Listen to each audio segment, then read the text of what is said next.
নবীজি বলেন, আমি দুনিয়া থেকে বিদায় নেওয়ার পর পুরুষের জন্য সবচেয়ে ক্ষতিকারক নারী যারা, এই নারীদের চাইতে ক্ষতিকারক আর কোনো কিছু আমি রেখে যাই নাই। নবীজি বলেন, পুরুষের জন্য সবচেয়ে ক্ষতিকারক হলো নারী সম্প্রদায়। আমার ইন্তেকালের পর পুরুষের জন্য সবচেয়ে ক্ষতিকারক নারী সম্প্রদায়। এই নারীর চাইতে অধিক ক্ষতিকর কোন ফিতনা আমি পুরুষের জন্য রেখে যাই নাই। পুরুষের জন্য কি করে যাই নাই? রেখে যাই নাই নারীর চেয়ে ভয়ঙ্কর ফিতনা। রাসূলুল্লাহ সাল্লাল্লাহু আলাইহি সাল্লাম বলেন, ওয়াতাকসুরাল ফিতান, ফিতনা বাড়বে।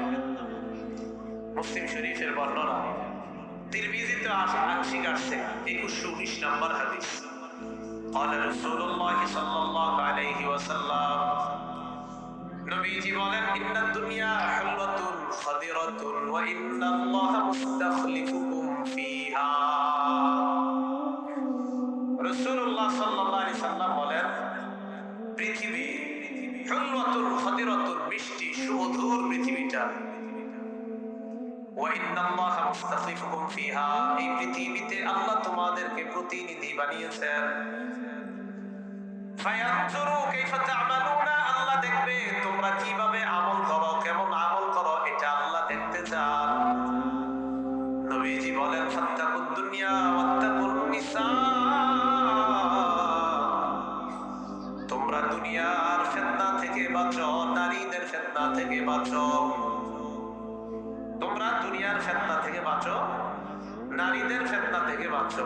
এরপর রাসূল বলেন, ফাইন্না আউয়ালা ফিতনাতি বানি ইসরাঈলা কানাত ফিন নিসা, বনি ইসরাঈলের মাঝে সর্বপ্রথম ফিতনা ছিল নারী সম্প্রদায়ের ফিতনা। বনি ইসরাঈলের মাঝে সর্বপ্রথম যে ফিতনাটা ছিল, এটা ছিল নারীদের ফিতনা। রাসূলুল্লাহ সাল্লাল্লাহু আলাইহি সাল্লাম বললেন, এই পৃথিবীটা মধুর, এই পৃথিবীটা সুমিষ্টি, আল্লাহ তোমাদেরকে প্রতিনিধি বানিয়েছেন।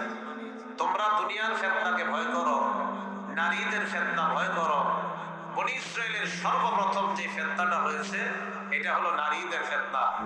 আল্লাহ আমাদেরকে এই অবস্থায় যে কোনো ধরনের ফিতনা থেকে আল্লাহ আমাদেরকে হেফাজত করুন।